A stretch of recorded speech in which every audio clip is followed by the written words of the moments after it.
नमस्कार, आप सबका एक बार फिर से बीपीएनएल के ऑफिशियल यूट्यूब चैनल पे स्वागत है।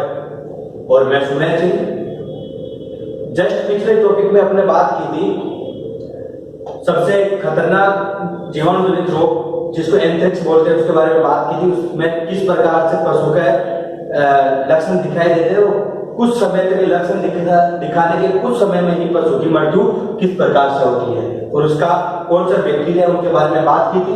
और उसी के क्रम में आज अगला टॉपिक है वो है एचएस यानी कि हेमोरेजिक सेप्टिसिमिया गलघोटू। यह भी पशुओं में होने वाली एक भयंकर बीमारी है। इसके अंदर भी जीवाणु जनित रोग है।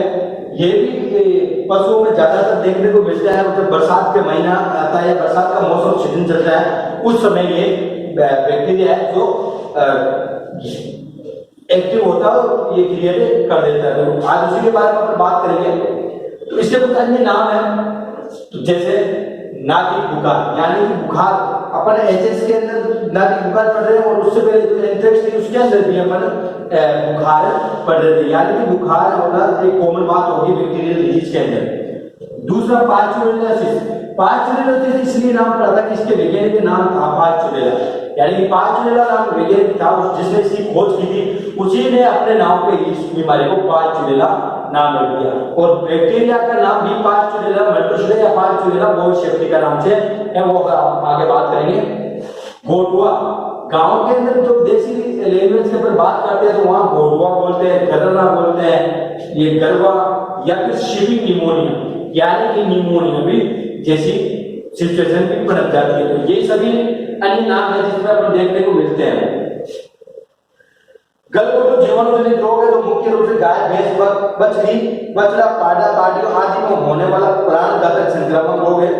ये रोग वर्षा ऋतु के बाद होता है। तो ये तो बात पता चला कि ये क्या है, जीवाणु जनित, जीवाणु जनित। और ये कब होता है, वर्षा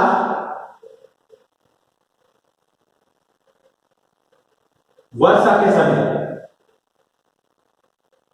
जब बरसात आती है, बरसात का महीना चल रहा है, उस समय ये आती है या उसके समय व बाद में, जो बरसात का समय चल रहा है उसके जस्ट बाद में जो मौसम आता है उस समय ये एचएस बीमारी होती है।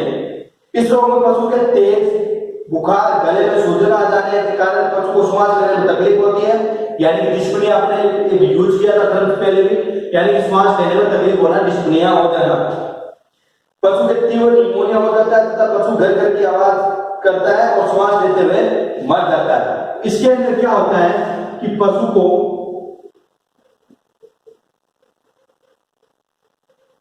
तेज बुखार व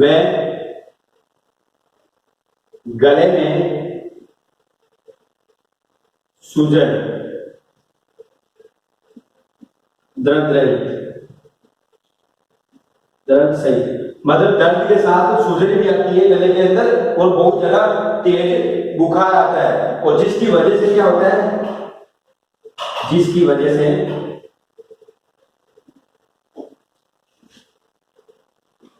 पशु को श्वास लेने में तकलीफ तथा कुछ समय बाद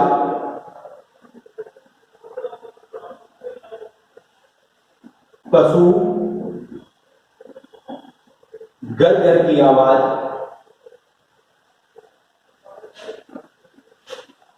करता हुआ मर जाता है। यानी क्या होता है कि जब जीवाणु जनित डिजीज है बरसात के मौसम या बरसात के बाद में होती है, इसमें क्या होता है कि पशु को बहुत ज्यादा तेज बुखार होता है और बुखार के साथ साथ में पशु का जो गला है उसमें स्वेलिंग आना शुरू हो जाती है और वो सूजन दर्द वाली भी होती है, जिसमें क्या करते हैं कि पशु के गलगर की आवाज आना शुरू हो जाती है। इसीलिए अपन इसको गलगलवा या गलघोटू बोलते हैं। और उसके समय कुछ समय बाद में देखने को मिलते हैं कि सांस तकलीफ रही, सांस लेते लेते पशु मर जाती है। यानी क्या होता है, जब दर्द होता है तब पशु के श्वास लेने में तकलीफ होती है, डिस्पनिया होती है जिसकी वजह से पशु की मृत्यु हो जाती है। तो मृत्यु होने का कारण क्या है? यानी डेड एनिमल्स के रीजन है श्वास लेने में तकलीफ, यानी कि अगर स्वेलिंग बहुत ज्यादा बढ़ रही है तो उस समय पशु को श्वास नहीं आएगी और श्वास नहीं आएगी तो पशु मर जाएगा। अब अपन बात करते हैं इसके बैक्टीरिया के बारे में, यानी कि वो बैक्टीरिया जो इस बीमारी की जड़ है, उस बैक्टीरिया का नाम क्या है उसके बारे में अपन बात करेंगे। तो उस बैक्टीरिया का नाम है कारण। कारण में देखते हैं तो बैक्टीरिया सबसे बड़ा कारण है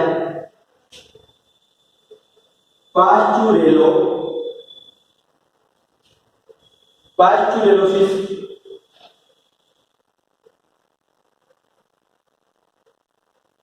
मल्टोशिरा या गोई सेप्टिका।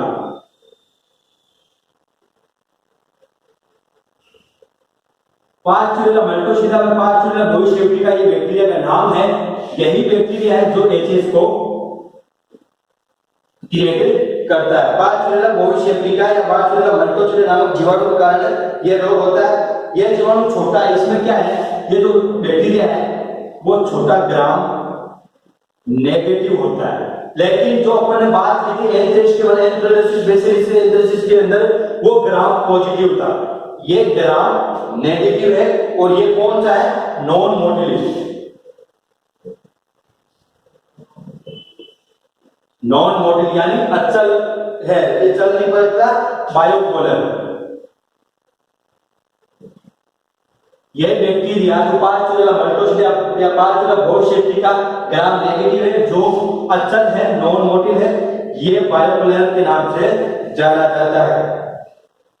बीमारी फैलने का ढंग मतलब मोड ऑफ इन्फेक्शन, फैलाव। तो फैलाव किस किन कारणों से होता है? सबसे पहला फैलाव होता है आहार द्वारा। आहार द्वारा। दूसरा है मतलब फैलाव का कारण है मोड ऑफ इन्फेक्शन का अर्थ होता है कि किन कारणों की वजह से कौन से माध्यम है, यानी विकल्प, जिन विकल्प की वजह से ये आगे से आगे फैलता जाता है। जैसे पहला आया आहार। अगर पशु ने कोई खाया तो दूषित पशु खा लेता है या जीवाणु तो बीमारी हो चुकी है, वो पशु को खाता है, उसके बाद कोई दूसरा पशु उसी आहार को अगर खा रहा हो तो उसके अंदर वो चला जाता है, क्योंकि ये जो बैक्टीरिया है वो उसके अंदर विलीन हो जाता है और उसके अंदर बॉडी के अंदर चला जाता है। दूसरा है बाइट इनहेलेशन, यानी श्वास द्वारा।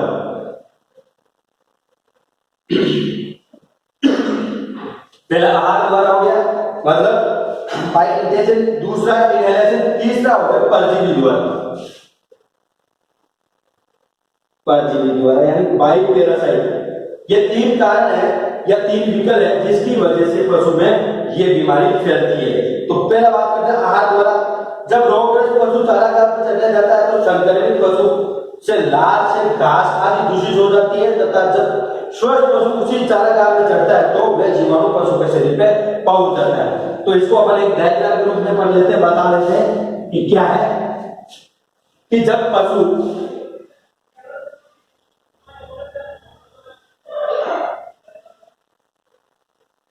पशु चारागाह के अंदर चलता है तब लार टपकती है, यानी कि जब चारागाह में पशु चल रहा होता है तब वो लार चारे में विलीन हो जाती है। और जो ये पशु है ये रोगग्रस्त पशु है। रोगग्रस्त पशु किसी चारागाह में जाकर चढ़ता है और इसी चारागाह में स्वस्थ पशु यानी कि एकदम दूषित भोजन है उसको अगर स्वस्थ पशु खा रहा है तो स्वस्थ पशु में ये लाल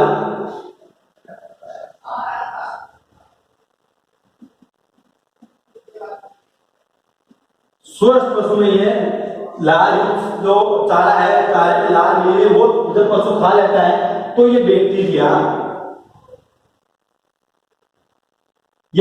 उस पशु के अंदर चले जाते हैं।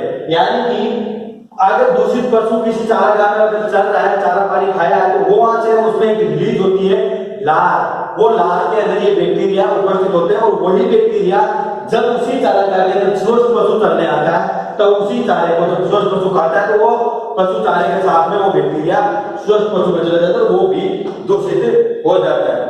दूसरा श्वास नली द्वारा पशु रोगी पशु के श्वास से, यानी कि जब एक पशु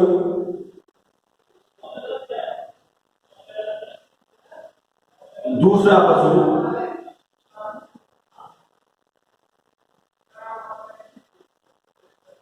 जब एक पशु रोग श्वास लेता है तो वो दूसरे पशु में जो स्वस्थ पशु है उसके अंदर वो श्वास चला जाता है, जिसके अंदर क्या होता है, ये बैक्टीरिया होता है, वो दूषित हो जाता है। यानी एक पशु से दूसरा पशु पास में रहता है, दूसरे पशु द्वारा श्वास लेने या श्वास छोड़ने पर जो बैक्टीरिया निकलता है वो दूसरे पशु द्वारा श्वास लेने पास में खड़ा रहने की वजह से उसके अंदर चला जाता है। तीसरा रहते हैं परजीवी द्वारा।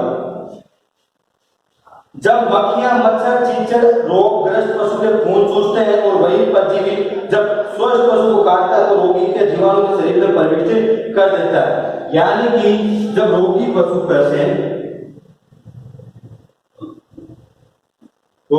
को मक्खी, मच्छर, कीट आदि जब काटते हैं या खून चूसते हैं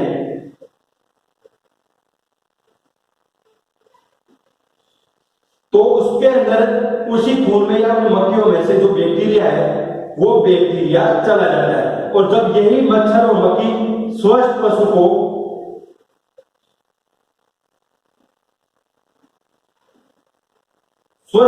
काटते हैं तो उसके ब्लड में ये बैक्टीरिया छोड़ देते हैं और इसी बैक्टीरिया की छोड़ने की वजह से वो उस पशु दूषित हो जाता है। तो यही है फैलाव का कारण, तीन चीजें, यानी कि आहार द्वारा, श्वास द्वारा तथा पैरासाइट द्वारा।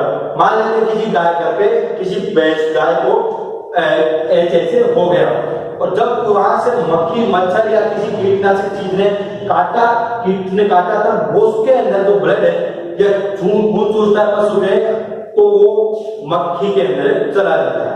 वही मक्खी जब उड़ के दूसरे पशु जो स्वस्थ पशु बनता है वहां पे चला जाता है, उसको जब वो मक्खी काटती है तो वो डंक के साथ में वो ब्लड के अंदर प्रवाहित बैक्टीरिया उससे स्वस्थ पशु के बॉडी में चला जाता है और वहीं से वो रोग उसके अंदर चला जाता है, वहीं फैलना शुरू हो जाता है और कुछ ही समय में ये रोग पूरे बॉडी के अंदर फैल जाता है। तो जो 5 सेफ्टी का बीमारी बैक्टीरिया है ये पूरी बॉडी में बहुत जल्दी फैलता है। और अब अपन बात करेंगे इसके लक्षणों के बारे में।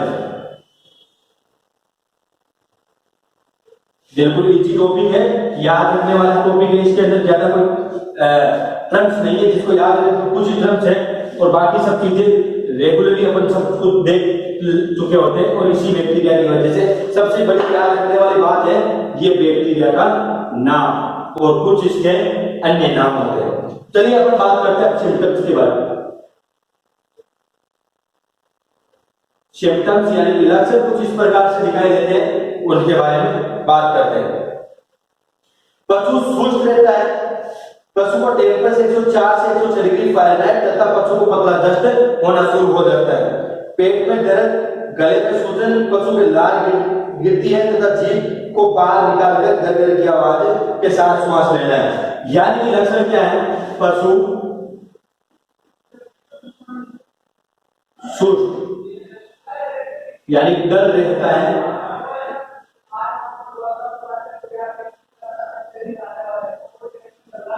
टेम्परेचर 104 डिग्री फ़ारेनहाइट से 106 डिग्री फ़ारेनहाइट तक हो जाता है। तीसरा है लार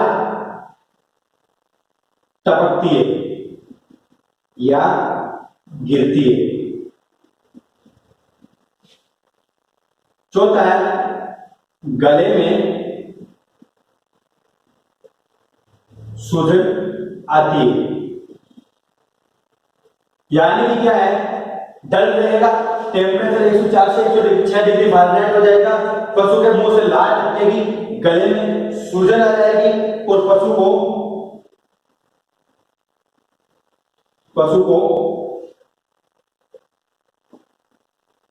पतला दस्त लगना शुरू हो जाता है। यानी पशु को पतला दस्त लगता है। पशु जीभ को बाहर निकाल कर गर गर की आवाज करता हुआ आवाज के साथ श्वास लेता है। यानी कि जो पशु है वो जीभ को बाहर निकालेगा और गर गर की आवाज के साथ में श्वास लेना शुरू कर देगा। भेड़ और बकरी में निमोनिया के लक्षण पार्चुला हेमोलाइटिका नामक जीवाणु के कारण होता है। इसमें पार्चुला सेप्टिका का कम दिखाई देता है। यानी भेड़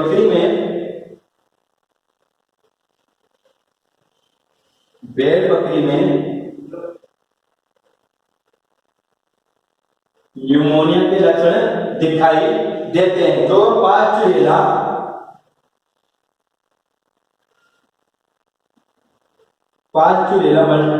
मल्टोसिडा के कारण या हेमोलाइटिका, पार्चुलेला हेमोलाइटिका,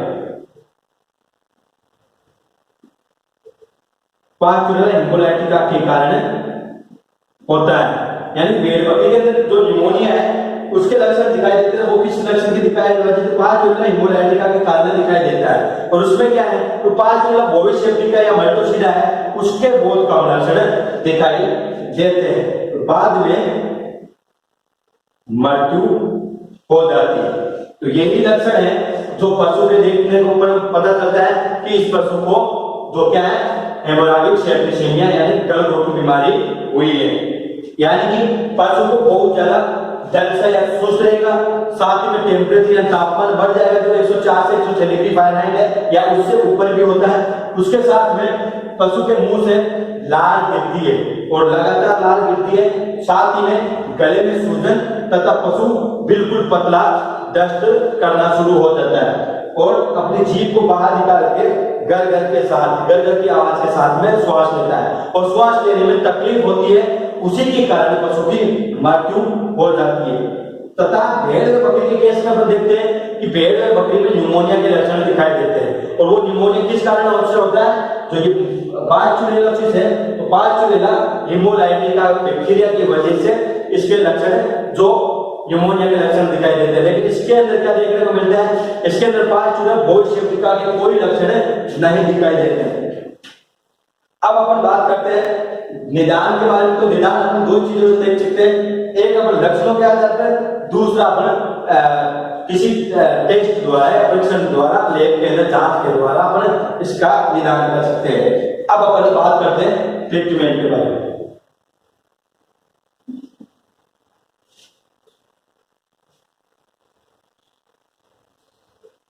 ज्यादा लंबा थोड़ा ट्रीटमेंट के लिए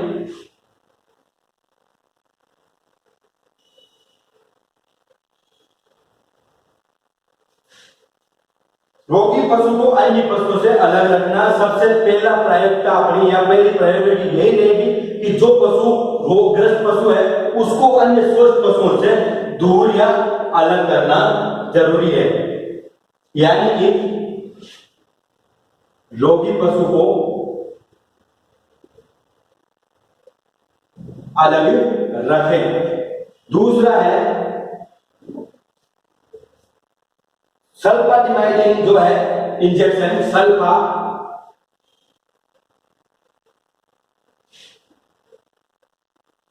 जो सल्फा की जो ड्रग्स की है, जो वाइल है, उसकी डोज है तो अपने को बिल्कुल बढ़ा के डोज नहीं है। केवल सल्फा ड्रग्स ही ऐसी ड्रग्स है जो इस बीमारी को हल्का सा काट सकता है या इससे दूर कर सकता है। तो इसकी 200 से 300 ml आईवी रूट से पशु को देना है। याद रहे सल्फाटिमाइडिन केवल डस्ट में यूज नहीं होती। सल्फाटिमाइडिन जो एचएस जैसी बीमारी होती है जिसमें वैक्सीनेशन ज्यादा असर नहीं कर पाती या वैक्सीनेशन के निकल जाती है, नहीं लगवा पाते, वहां पे अपने को क्या करना होता है? जो सल्फाटिमाइडिन है उसकी 2 से 3 वाइल यानी कि 200 से 300 ml डायरेक्ट आईवी यानी इंट्रावेनस रूट से लगानी है, ना कि इंट्रामस्कुलर। आईएम नहीं लगा के इंट्रावेनस लगाना चाहिए। साथ ही में देखते हैं कि ऑक्साटेट्रासाइक्लिन इंजेक्शन, ऑक्सी टेट्रासाइक्लिन।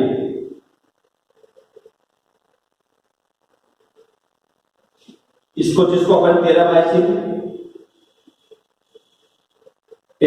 के नाम से जानते हैं, इसकी भी जो डोज रेट है वो बिल्कुल बड़ी होनी चाहिए, यानी कि 20 से 30 ml आईवी रूप से। तो ये ज्ञान है, दोनों आईवी है, ऑक्सीटेट्रासाइक्लिन और सल्फानिमाइड, और यही दोनों मिक्स करके अपन किसी को दस्त लगती हो तो वहां पर भी यही यूज करते हैं। और यहाँ पर भी इसकी डोज रेट बढ़ा के लगानी है, जिससे अपने को क्या है, पशु में जो बीमारी है वो दूर हो जाएगी। साथ ही में कुछ ब्रॉड एंटीबायोटिक होते हैं,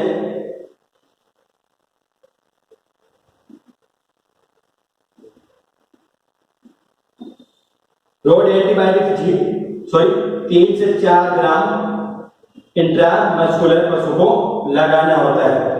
और साथ ही में इंजेक्शन है वेसिलिन एंड डाइलिन, इसको भी अपन इसके साथ में वेसिलिन एंड डाइलिन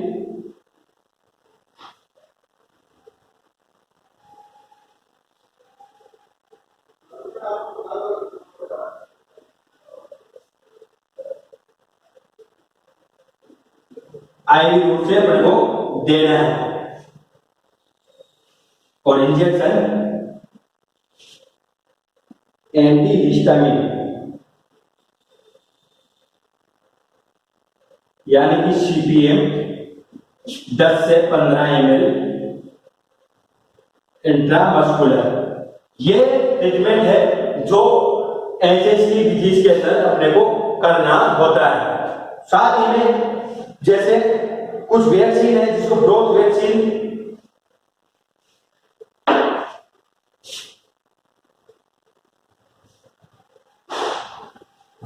है, वो कुछ इस प्रकार से है, जैसे ब्रोथ वैक्सीन,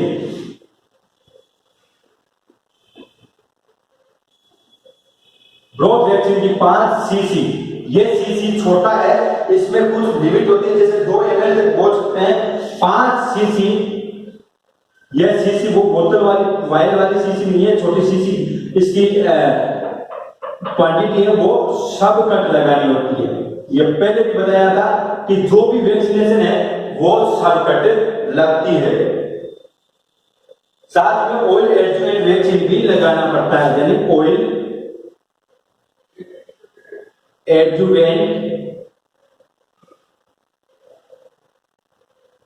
एडजुवेंट वैक्सीन भी अपने को लगानी है। वो किस रूप से है, वो 3 सीसी सब कट। तो ये है vaccine, growth vaccine and oil adjuvant vaccine. जो ग्रोथ है वो 5 सीसी है सब कट, और वही एडजुवेंट है ये 3 सीसी है सब कट। या इसको अपन जो ऑयल एडजुवेंट है, इसको अपन सब कट की जगह इंट्रामस्कुलर भी यूज लगा सकते हैं। तो यही ट्रीटमेंट है। और ध्यान देने वाली, बचाव वाली बात है, मर्द पशु है उसको किसी गड्ढे के अंदर गाड़ देना चाहिए, और भुजा हुआ चूना या फिर नमक डाल के उसको खत्म कर देना या गला देना चाहिए। और साथ ही मानसून से पहले पशु का टीकाकरण करवाएं। तो सबसे पहला है टीकाकरण। जैसे ही टीकाकरण का समय आए, पशु का टीकाकरण जरूर करवाना चाहिए, क्योंकि इस बीमारी को रोकने का सबसे बड़ा कारण टीकाकरण है, और टीकाकरण ही इस बीमारी को रोक सकता है। वैसे बोलते हैं कि बचाव ही उपचार है, तो बचाव, सबसे पहला बचाव यही है कि मानसून से पहले ही पशु का टीकाकरण करवा देना चाहिए। मान लो बाई चांस नहीं हुई है तो ये सभी ट्रीटमेंट है जिसको फॉलो करना चाहिए। तो बचाव यही है, पहले बताया था कि मर्द पशु को किसी गड्ढे में गाड़ देना चाहिए या दवा देना चाहिए। तो आज के टॉपिक में इतना ही। अगले टॉपिक का बात करेंगे अपन बीक्यू यानी ब्लैक क्वार्टर लंगड़ा बुखार। ये भी बहुत भयंकर बीमारी, जीवन जनित बीमारी है। ये बीमारियां कुछ स्पेशली बीमारी है जो स्पेशली पूछी जाती है या इनके ऊपर फील्ड में अपने को देखने को मिलती है। तो आज के टॉपिक में इतना है। जय हिंद, जय Bharat. Click on the subscribe button to subscribe to our channel. Press the bell icon on the YouTube app and never miss another update.